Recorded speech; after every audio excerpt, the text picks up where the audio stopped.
ngiyacela gogo kungcole kakhulu lana ungabe gogo yekela gogo ungabisachaza ngoba bazokuzingela bazama ukusibulalela wena kanti wena usulithemba lethu ngicela ungibophele ehlosini ngicela ungilandele uMabalengwe ngicela ungilandele bonke gogo ngiyacela gogo ngicela ubabophe bonke ngiyacela gogo ngicela ungibophele unyanga yeshumi babophe bonke gogo ngiyababiza ngebabophe gogo ubabuze ngeemoto abahamba ngazo bathathaphi gogo nemizi ngiyacela gogo babophe bonke kungasayeki umuntu bonke gogo vele bangcole bonke noSibi ufuna ukubulala unyanga yeshumi babophe bonke gogo nginama voice note ngayo yonke into ngicule ingogo mina ngayo fakaze enkantolo ngicela ubabophe bonke gogo ngicela babophe bonke okay ithi sicale silungise inkulumo yethu ne yeah sinendlela esisebenza ngayo kwa THO right indlela yethu esisebenza ngayo ithi one umele umuntu avule icala kahle ngalo umelaphi loyo okay and then us provide a statement sakhe then we do our investigations okay inkinga yethu esiba nayo ngama members we public E1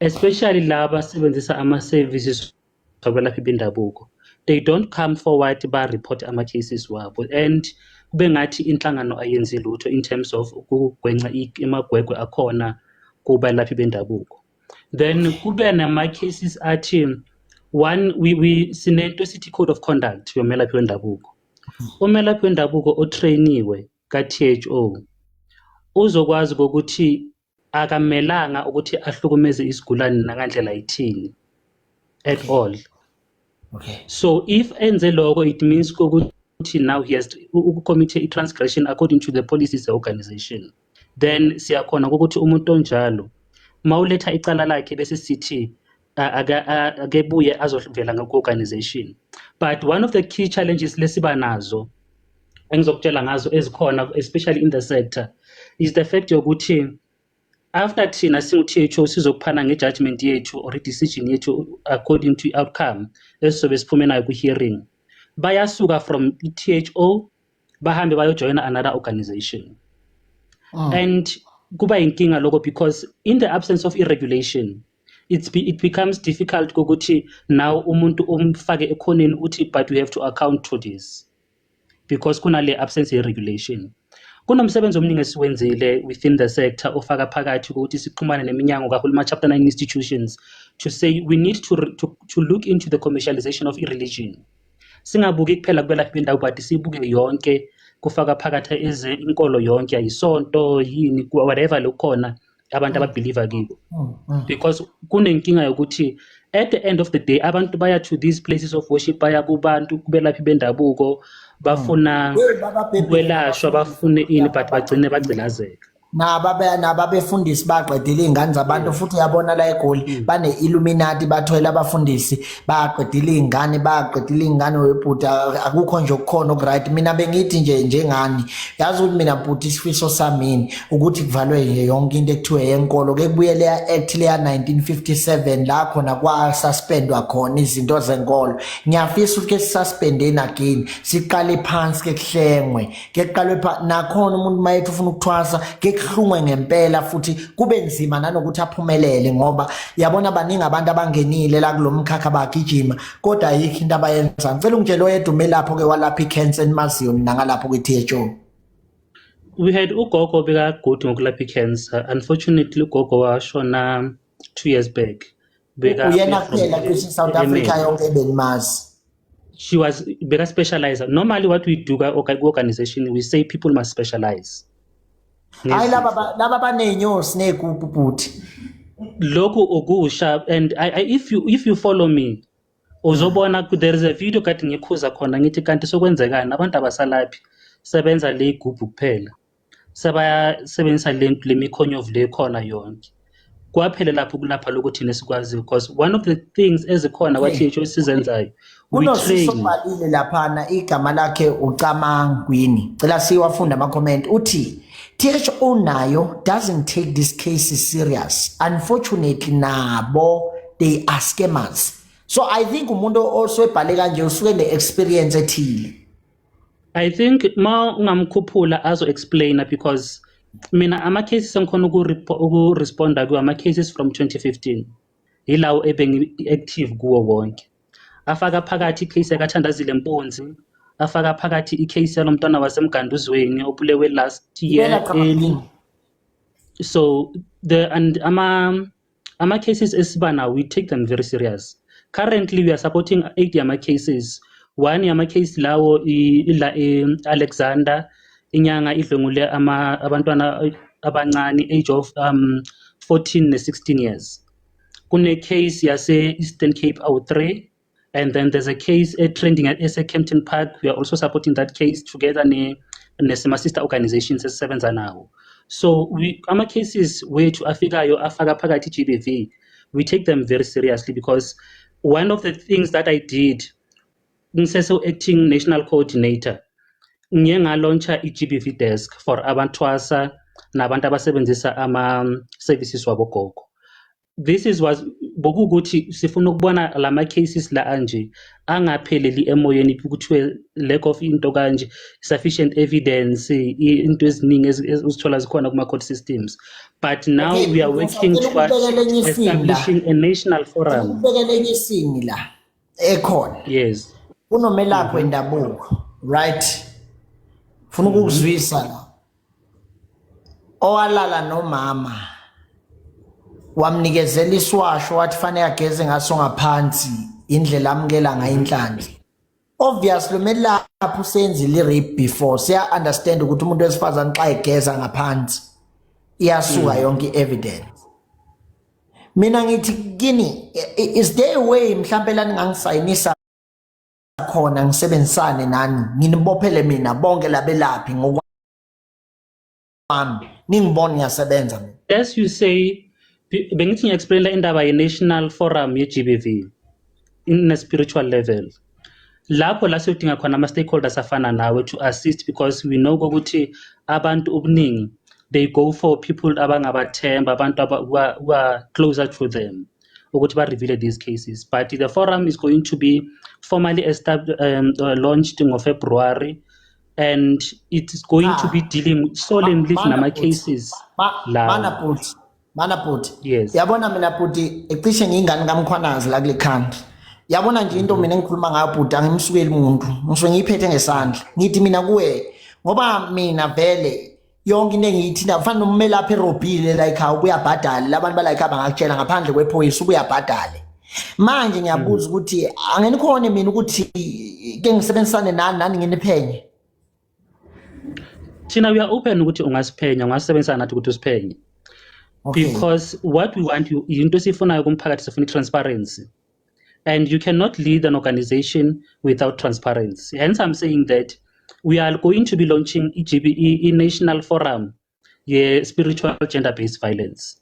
That's when we are going to need ama stakeholders afana nawe. Lento esithi siyayifuna ama stakeholders afana nawe senzela ukuthi ube closer or ube umlomo walabantu laba bafikayo bathi there are cases like this, because currently what we are doing, we are still evaluating ama systems. As I've told you ukuthi ngicela uku-appointwa mina last month.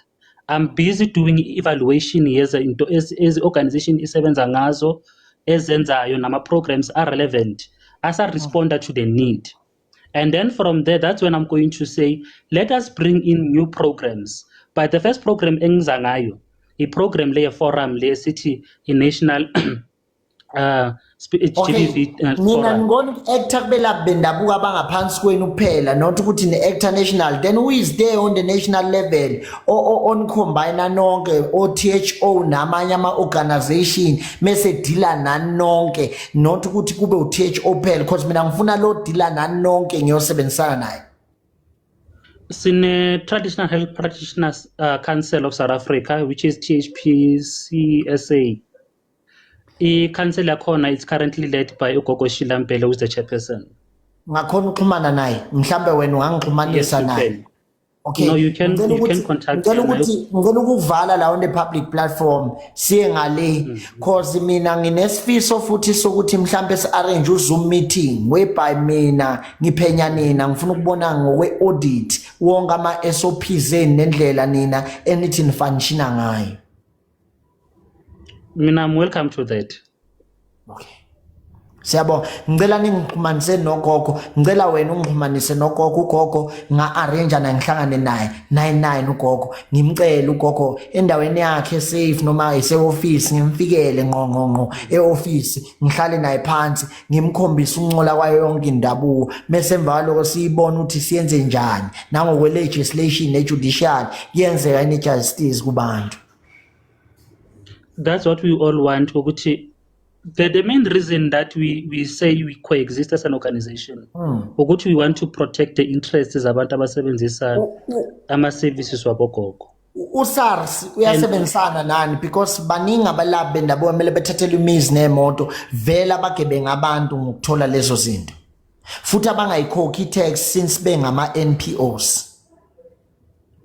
Previously we did have a memorandum of agreement ne SARS, but the memorandum of agreement inama terms esebenza ngawo. Like for instance, if mina charge abantu way above and then i-organization isebenza ukuthi i-audit my lifestyle, then from there that's when we start to say we commission SARS to say go and investigate so and so. Mina, I have evidence. That's why I want to be in touch with someone that is a head of SARS, the one that I can give evidence and the proof of the bank statements and everything, and the questioning based on the NPO, then mesekuba a lawsuit. Before that, I think it would be best if we connect to KZN umuntu lo kuphi. Kang like all me. Umuntu lo hayiba lalela mina but mina ngisebenza unational wonke. Angazi ukuthi mhlambe ngathini mina angisebenzi local. Normally how we do things ngadila no national. Okay, normally how we do things siba nama contacts nama provincial commissioners whereby we engage with them. For KZN sinabantu esebenza nabo in the office of the provincial commissioner nala eGauteng, all provinces nje. Because loku senzela ukuthi ama cases if kunasine case seriously that needs our urgent attention, we are able to communicate nabo together with the NPA. Ikhona yini test abelaphi bendabuko abayibhalayo mayelana namakhambi mayelana nokwelapha before nibanike i-certificate? Okay, i-certificate saka THO is certificate of attendance. I-certificate list of attendance asikhulumi kakhulu ngamakhambi esintu. Si-traditional primary healthcare program whereby we teach you physiology and anatomy ukhona ukubona umuntu makengena ekhaya ukuthi nangu uphethwe isifo esithile. But unfortunately because previously organization ibiphethe abalaphi bendabuko abadala abanye abafundanga but kuyabona so we allowed ukuthi i-organization ikhona ukuba flexible kathi bangabhala ama-test. It's only now that we are introducing ama-formatives nama-assessments. Ukuthi lona unetifiketi zesinye isikole engathola ukuthi lezi ikole lezi khona no VVO being involved nabo banoshabalala being involved le Newcastle kodwa lona uhlanganisa umanyazini nespirit ukuthatha umuntu ajike esibhedlela. Indaba yalabantu laba ne kunamanye ama-institutions aseceleni adila nge-training ye-traditional medicine. Ngeke sikhulume kwaloko but if uthi umuntu lo une-certificate saka THO then you can forward me ama-contacts wakhe i-certificate leso onaso and then we will do investigation and then I promise to revert back to you ukuthi sitholeni. Okay. Ngamanye amazwi wena okhona ukudila nabo abelaphi yilaba nje be-THO kuphela. Abe-THO bakho onabo ungakhona ukumprintela ilist yakhe khona eKZN so that ngingakhona ukukuthikela mina private mhlambe sesebenzisana private ngikuthikele bonke labe nginamacala abo akhona impela aphathekayo uzokhona ukuthi udile nawo ngoba mangabe ngizothi mhlambe ngithi ngiveze umehlo kanti umehlo akafoli kufola oshabalala bona bayona i-THO organization uyibonke ngisho so wena ungakhona ukunginika ilist yakhe yase KZN ephansi kwe-THO noma mina ngize office ngifike ngikuvezele wonke amagama abantu bese wena uyabheka kwi-THO yakho ukuthi akekho inokhona lapha. singa-arrange ukuthi uze office January because I can't give you i-data yaka-THO. Okay, manake nansi into engicela ukuthi ngiyenze kuwe ngizofika mina kodwa futhi lolo suku lolo ngicela ukuthi silihlele private. Naye into futhi engicelayo. Ngakhona ukuthi mhlambe mangifika ngiza kube khona indaba emayelana nokuthi ngivele ngaleso sikhathi before January usungitholele nalo aka SARS mhlambe ngingabonisana naye nangayo yonke into nala ku register khona inkampani because nabafundisi ba register amasonto andi NPO but bathatha iminikelo bathenge ngayo ama-porch. Ezinye I think kungangconywana if you engage ne-CRL because CRL currently inomsebenzi owenzayo. Ukhona ongangixhumanisa nayo phethe phezulu kwi-CRL? I-CRL ngakuhlanganisa no communications officer wakhona then uzakhona yes ukuthi silandele protocol yabo. Remember bona they are government, they are not like mina nawe esisebenza eceleni. Ngiyacela Nkosi yami mina ngisacela ungixhumanise nabo bonke abaphathi bama organization ezendabuko nezenkolo zonke so that mina ngokwami ngizohlunga bamasonto ngibafake nayo wonke umuntu like ikahle ngiyafisa ke sibeni nje ne meeting ne chat as a national level mhlambe sesingathi i-broadcast nango NCA abezindaba sihleli nje sikhuluma ngayo le ndaba yokungcola kwazo zonke ezenkolo maybe at least nohulumeni wethu no president angasithathela isinqumo futhi sokubuyisa i-act asuspende yonke into because okwamanje it's corruption and fraud, it's like drug cartels issues kungcolile nje la ngaphakathi mfowethu. So singakhona ukuthi silungise konke lokho sihlaleni as national phakathi. Yeah, that's why bengithi singaku-invite to the forum lesinayo, the national forum GBV, because ayizukhuluma only about ama-cases we-GBV. It's going to talk about ama-issues with socio-economic freedom for abelaphi bendabuko nokuthi as how do we set ama-prices are right for ama-patients, because now we don't have ama-red bars to say don't go beyond this price for into ethile. And but, now say but tell me this, ibizwa ngani inyanga esuka ibusisa amanzi idayisa amanzi? I-THP Act does not cover umuntu obusisa amanzi. Remember there is THP Act number 26 nani badayisa amanzi emarenki. Umuntu loyo mangabe uthi uregister no THO udayisa amanzi then uregister wrong, ulahlekile. Banani babiza ngenyanga nabodokotela barejistile kunina kodwa badayisa amanzi? Ngithi umuntu othengisa amanzi athandazelwe akabelongi ka-THO, akanakhaya ka-THO. Okay, lento yabo ukuthi I only deal nenyanga ehambile yayothwasa yathwasa ubungoma isebenza ngomuthi. That's what the THP Act covers. If it's something is not covered within the THP Act, then it falls outside my scope of practice. So menze njani lo muntu kodwa ena certificate seni kodwa enedayisa amanzi menze njani? We revoke membership enjalo. Nyambopha kodwa. Iya revoke membership yakhe. But nithini ngale mali zabantu eseyicwile from 2009 until this time? Abantu mangaba ne-patient yakhe A1 eqhamukayo ithi mina ngacolwa, then it gives us a reason to investigate, and then we are able to go back si-check ukuthi ufike uqale nini ukwenza lo mkhonyovu lo, because nanathi kuwumkhonyovu ukuthi usebenzisa i-certificate sethu ekubeni angafoli within our practice. Yeah, because leyo kuhlola online nayo nayiphasisa lapho. Into kanje i-governance currently khumbula ukuthi ngithe we are still evaluating, and it means that amanye ama-policies wethu we need to evaluate them, because thina i-organization mase ku-trainer we tell you ukuthi udila nesigulane in person. But now times are evolving, nosiko nalo liyashintsha neindlela abantu abakhona ukuthi baxhumane ngazo nazo ziyashintsha. So we also need to look at the data policy in terms of ama-online policy ukuthi ihamba njani uma uconsulta kumuntu. Is their refund if ungipunghlole manga. That's the first thing that we're going to look into. Ngicela ukubukelisa into ethile bese ngiyakubuza futhi. Ngakhona ungipha mhlambe esikhashana nje sakhe esincane khona into engifuna ukubukelisa yona bese ngikubuza imibuzo. Right. Ngadinwa ke yabona ke ucila In the meantime, unkomo. Asibukela futhi. Akusaphazamiseka futhi uzomphendula. Khosa gogo. Uhlala phi Mbali? Uhlala eMiddleburg extension 6.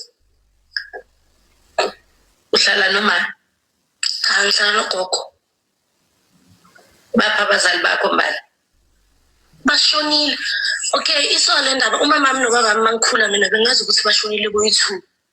So, ngoba nomunye ubaba uthi ngibaba manje. Beka sejele ubuyile ejele. So uthi yena before azoboshwa weze ekhaya wazoshela ukuthi ungubaba wami. So kokwami wacela ukuthi makayenze ama DNA nabo bonke lokho. Then waboshwa. Are you able to acknowledge that woman there's something blinking over her face which shows that she's checking the phone and questioning the child? Host. Yes, host. Are you able to see light over her face? Asiqale phansi. Kune light. Ngifuna ubone light ku host over the face. Kune light ufanele uyibone.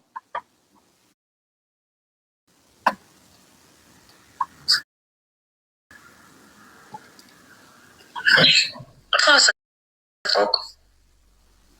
Do you see? Uhlala phi Mbali? Ngiyabona. Uhlala eMiddleburg extension 6. Uhlala noma? Cha, ngihlala nogogo. Bapha abazali bakho Mbali. Bashonile. Okay, isole ndaba uma mama nobaba mangikhula mina bengazi ukuthi bashonile kuyi2. So, ngoba nomunye ubaba uthi ngibaba manje. Beka sejele ubuyile ejele. So uthi yena before azoboshwa weze ekhaya wazoshela ukuthi ungubaba wami. So kokwami wacela ukuthi makayenze ama DNA nabo bonke lokho. Then waboshwa. Ngothola kanti ukuthi uzotshontsha imali emsebenzini bese waboshwa. Story mina ngisazi njalo. Isibongo usebenzisayo Mbali usebenzisa isibongo sakagogo. Sakhabo ma. Usebenzisa isibongo sakababa lo wangihlawula la bangihlawula khona kanzondana. Mara kanzondane njani Mbali banganandaba nawe namhlanje? Ngoba unzondane walala. And lo nzondane walala honestly akuyena ubaba wakho. Umama uhambe angazange abeka amaqiniso. Kanzondane nakuba nezinto why abanye bathi awufani nabo? Mina gogo kanzondane dala ngayigcina angiyivele asivele yahlangana kanzondane. Sihlangana leso sikhathi abo andami ngiyakhuluma nabo leso sikhathi. Mara kanzondane ukuthi bathini ngama ngazi because angiyi. Ngiyovakasha ngihlala ngihleli la endlini kagogo nogogo vele. Yaze yanzima indaba yakho Mbali. Lo baba ophume ejele umuntu olazi iqiniso uma wakho ne. And then ugogo naye angazi wayevuma ukuthi ubizwe ngale sifongo sakanzondane ngoba ubaba wakho zangashade lapha ekhaya. Uyazi ukuthi Mbali uma wakho ukuhamba kwakhe emhlabeni wagula kabuhlungu kanjani?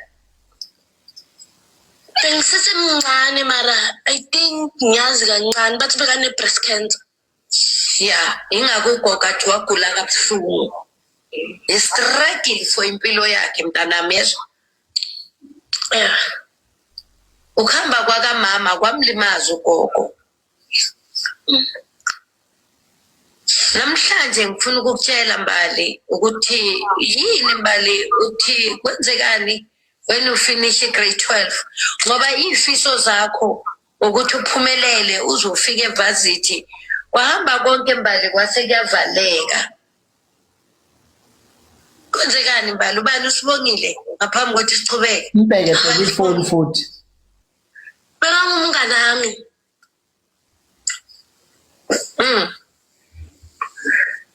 Mbali namhlanje bona mntanami you had to upusha kanjani ngoba uSibongile wathatha i-pull over yasesikolweni yakho wayisebenza wahamba kwase kuvaleka namhlanje uSibongile uphenduka isitha sakho namhlanje uSibongile ugqwalisa igama ngicela ngigijime nge-F1 bantu bami uSibongile mina naye siyakhuluma mara sake salwa esikoleni then after lapho sabuye saba right manje ukhona mangihlangana naye endleleni siyakhuluma bekasana ukungibuza maye ukuthi ubaba umntwanami ngimtshela because mina bengingazi ukuthi uyenzeni wakhala sikithi nana uSibongile bathi wathatha i-pull over nana and ubaba umntwana naye vele kuma condition angase right uSibongile noma uhlangana naye ukhuluma naye uSibongile akakufiseli izinto ezinhle uSibongile wangusebenza Can I ask a question? Ama-taxi owners ocabanga ukuthi ashonile ehloleza ngomeni zakhuluma kanje njoba lengane kusasa laziwa mhlambi sengaphenduka umthakathi idonsa isibhamu noma ithola imali iqasha inkabi ibulala uSibongile because nina njengabantu abathi bamesela ukusiza umphakathi fanele kuphuma imoto ishonele eMpumalanga eMiddelburg kule extension njengoba ibiziwe la siyo trace alomntwana simthole sitrace uSibongile simthole sithola uLinda aboshwe because vele already sekumele buza uSibongile ukuthi people over akayazi thatha uLinda thiwa wayibona ikhiphe angayikhiphi bese yaboshwa because usekhandile izitha. There are many people that are underneath the ground because of such prophecies. Iqiniso lelo and angazi ukuthi ugogo bani loyo who's doing that because yazi ukuthi inkinga ebakhona ukuthi one bayatshela ukuthi i-diagnosis ukuhlola awuhloli umuntu ukhiphe amagama umuntu. Number 2 umntwana lo usesemncane ukuthi angahlola ayi1 kumele ukuthi abazali bakhona kube yibo abazophendula umntwana ukuthi yebo siyakuvuma kani hayi. Usiko lokwelapha noma usiko lobungoma lithi umntwana ongakagani awaya kwakhe ma enenkinga kumele amukiswe abazali. That's why even nanoma kuthiwa uzothwasa awuzizeli wena no matter ukuthi uyasebenza or kanjani kumele uze nabazali bakho. So lento ye online it's very wrong in all forms. Number 2 it raises a concern ye patient and doctor confidentiality. Uma uzohlola umuntu esidlangalaleni how sure are you ukuthi isitha sakhe ngeke sithole leyo video na? Why if kuthiwa kuyahlolwa online zingathathwa lama consultations umuntu abhuke kuma Zoom platform ma Teams nani privately ukhona ukudila nomuntu but into engiba ne challenge yayo mina yokuthi if ungihlolele amanga ngizoyithola yini refund yami na because I'm entitled to that. So these are the things esimele sithi nathi as a sector we need to sit down and deliberate on sikhulume ukuthi lo asikhulume ngani akwenziwa usiko lwethu lithini. Umthetho manaba umthetho unendlela osebenza ngayo isikhathi esiningi esiyazi ukuthi iyabalimaza abantu abaningi ngoba bayithola